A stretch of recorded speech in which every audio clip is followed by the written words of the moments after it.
região metropolitana do Rio é composta por 21 municípios que enfrentam desafios em áreas estratégicas como a segurança pública, a mobilidade urbana, o saneamento básico, a saúde e a educação. A Alerj analisa um projeto do governo que cria a Câmara Metropolitana de Integração Governamental. Para discutir os principais aspectos dessa proposta, eu recebo o deputado Conte Bittencourt. Deputado, muito obrigada pela sua participação no Alerj Entrevista de hoje. Vamos começar falando sobre a discussão desse projeto aqui na casa. Esse projeto visa planejar políticas públicas de integração e de desenvolvimento desses municípios da região metropolitana de forma integrada, ouvindo todos os agentes, inclusive os agentes da sociedade civil. Para o senhor, qual é hoje a maior dificuldade enfrentada pelos municípios da região metropolitana, exceto a capital fluminense, claro? Natália, eu tenho por esse projeto a certeza de que ele vai promover um dos debates mais importantes que a Assembleia Legislativa vai protagonizar nesse ano. É devido de muito tempo estabelecer uma política de articulação na região metropolitana do Rio de Janeiro. Vamos lembrar aqui no seu programa que o Estado tem 21 municípios compondo essa região, como você falou, e que esses 21 municípios respondem por 75% aproximadamente da população fluminense. Ou seja, nós temos a maior região metropolitana do país, dentre as regiões metropolitanas, no indicativo proporcionalidade demográfica. Então isso gera um desafio tremendo, né? Hoje você não sabe onde termina Niterói, começa São Gonçalo, onde termina Caxias, começa Rio de Janeiro, onde termina Magé, começa Guapimirim. Os municípios se dividem hoje por uma rua. Do lado de uma rua é uma cidade, do outro lado é outra. Com uma concentração populacional enorme, né? Como eu falei, 75% da população do Estado.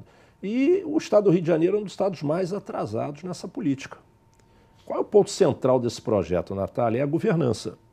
É você fazer uma articulação de governança. Hoje os municípios procuram resolver os seus problemas por conta própria, não entendendo que eles compõem uma bacia hidrográfica única, que eles compõem um sistema de transporte comum, né, como o nome diz comum, né, não se esgota nos limites do município.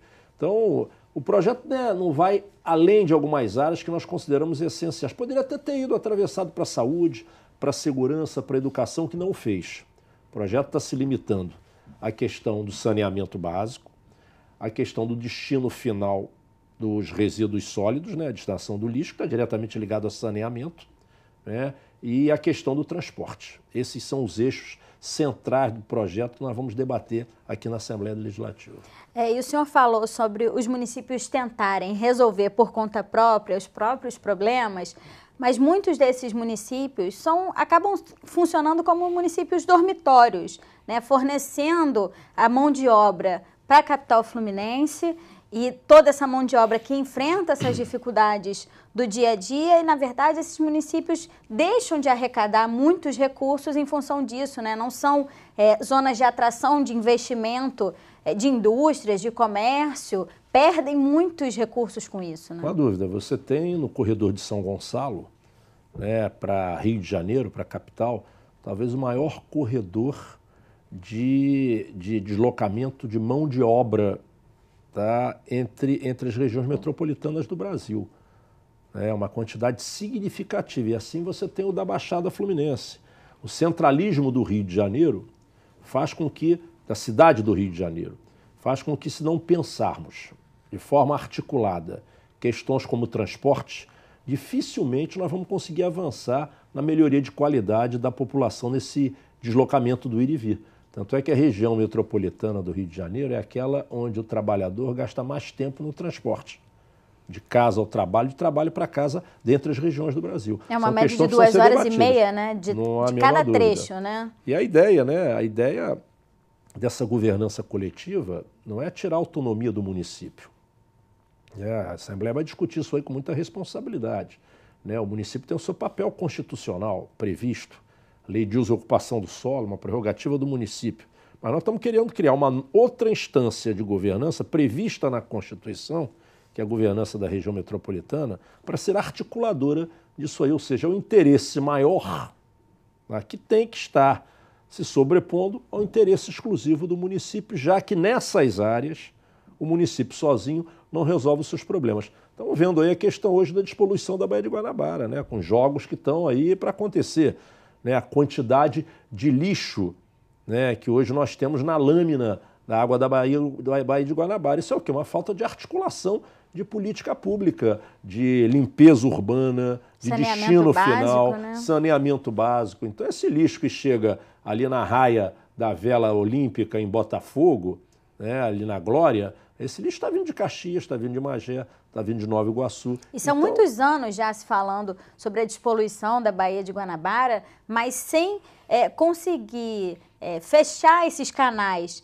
de despejo, de esgoto, de lixo, de tudo na Baía de Guanabara, fica impossível, né? Os municípios todos, como o senhor falou, da Baixada, que despejam na Baía de Guanabara, Magé, Itaboraí, São Gonçalo, fica assim, enxugando o gelo, como a gente diz, né? Com ecobarco, ecobarreira, e não se chega a lugar nenhum. Não né? há a menor dúvida, está diretamente ligado a um processo de educação pública, né? Ou seja, as cidades fazerem campanhas intensas e o cidadão compreender que ele, gerador do lixo, é o responsável pelo lixo gerado por ele, né? Ele compreender que ele tem que se preocupar com o destino final desse lixo, né? O cidadão joga o papel no chão por um hábito, achando que aquilo é um problema público, não é dele. Ele não consegue entender que aquela geração de lixo é uma responsabilidade dele. E que as consequências voltam para ele, né? Diretamente. Não há a menor dúvida disso aí, visto aí na época das chuvas, né? A questão das enchentes. Né? E o senhor falou que, além dessa questão da responsabilidade da população, a questão do saneamento básico também está sendo discutida nesse projeto da Câmara Metropolitana e tem gerado muita polêmica aqui na casa em função da possibilidade de se passar para a iniciativa privada a gestão de algumas áreas do Estado, como já acontece, por exemplo, hoje no município de Niterói, onde quase 100% da população já é atendida, né, com tratamento de esgoto, com abastecimento de água. Como é que o senhor vê essa possibilidade, já que aqui na casa muitos funcionários têm vindo pedir que não se apoie a privatização da SEDAI, como eles dizem, né? Olha, Natália, estão confundindo as matérias aí. O projeto de lei que trata da gestão da região metropolitana, a Câmara Técnica, que constitui a Câmara Técnica para a gestão, trata da questão da privatização da SEDAI. Isso, se o governo resolver fazer, terá que fazê-lo em outro projeto. É uma outra mensagem que para cá vem. Estão aproveitando, como saneamento é um dos itens centrais dessa governança de região metropolitana, está se aproveitando o tema para antecipar um debate, mas que não é pertinente ao tema. Agora, eu, por exemplo, eu sou contrário à privatização da SEDAI, mas, ao mesmo tempo, sou favorável às parcerias público-privadas na distribuição e na coleta e tratamento do esgoto sanitário. Agora, a SEDAI não precisa ser privatizada para você fazer as parcerias público-privadas. A SEDAI tem uma missão importante no Estado, né? A questão da captação desses recursos hídricos, o tratamento, né? Dando qualidade a essa água, que a SEDAI é altamente qualificada para isso, e depois abastecendo essas concessões. Você falou Niterói. Niterói é um modelo, né? Aqui na região metropolitana, né? Você pega Niterói, né? Você tem 100% da população com água tratada, você tem já beirando 90% da população com tratamento de esgoto, 90%, e a população de Niterói vive em uma praia poluída. Uma praia poluída por quem? Pelos municípios vizinhos, pelos municípios que compõem a bacia hidrográfica da Baía de Guanabara. Por quê? Porque você vai a São Gonçalo ao lado, menos de 5% da população tem tratamento de esgoto. Então, para onde corre o esgoto da população de São Gonçalo? Para a Baía de Guanabara. Mesma coisa Caxias. Caxias é quase 0% de tratamento de esgoto. E o Estado não tem capacidade de fazer esses investimentos. Não tem capacidade nem rapidez. Então, eu tenho uma posição muito clara nessa questão. Sou contra a privatização da SEDAI. A SEDAI tem uma missão, né? Agora, sou a favor das parcerias público-privadas exitosas. Você tem hoje Niterói, você tem Friburgo, você tem Petrópolis, você tem Volta Redonda, você tem Campos, você tem Resende. Onde esse sistema, né, funciona. Onde os sistemas funcionam. E em qualquer ranking de tratamento de saneamento, são as cidades do Estado que estão bem posicionadas, né, nesse ranqueamento. Agora, você vai para a Baixada Fluminense, são os piores cenários de saneamento do país. Estão entre as piores cidades em qualidade de saneamento. Então essa discussão ela vai ter um momento certo, mas que não é no debate da região, da Câmara Técnica da região metropolitana. Deputado, e outro problema enfrentado pela população, como o senhor já se referiu aqui, é a questão do transporte, da mobilidade urbana, dessas pessoas que precisam chegar à capital e que praticamente se deparam com a prevalência do transporte rodoviário, principalmente quem mora em Niterói, São Gonçalo, Itaboraí, Magé.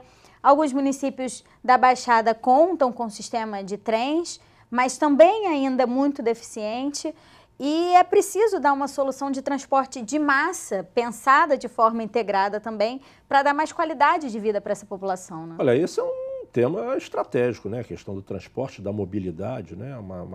É uma região que gera problemas crônicos aí para o seu cidadão. Talvez se tivéssemos a Câmara Técnica já funcionando, ô Natália, a opção tivesse sido a linha 4 do metrô.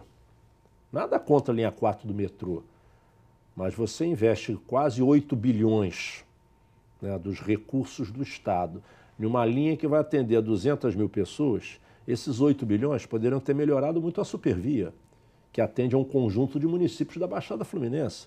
Poderia ter criado uma alternativa para a antiga linha 3, que não fosse o metrô, mas que fosse um metrô de superfície ou um BRT para São Gonçalo e Itaboraí, para pelo menos minimizar, né, o dia a dia de muito sacrifício dessa população. Mas o governo do Estado fez a opção pela linha 4 do metrô, ligando ali a zona sul da cidade à Barra da Tijuca. Importante ligação, mas se você colocasse na questão aonde está a prioridade, até aonde você vai atender um conjunto, né, maior de cidadãos do Estado, seguramente você aplicando 1 bilhão desses 8 bilhões na Supervia, você modernizaria muito 15 estações que cortam diversos municípios da Baixada Fluminense. Isso sem falar no ganho até ambiental, né, deputado? Você tirar todo esse contingente de ônibus e carros das ruas tem um impacto direto também na qualidade do meio ambiente, né? Não há a menor dúvida. O transporte de massa,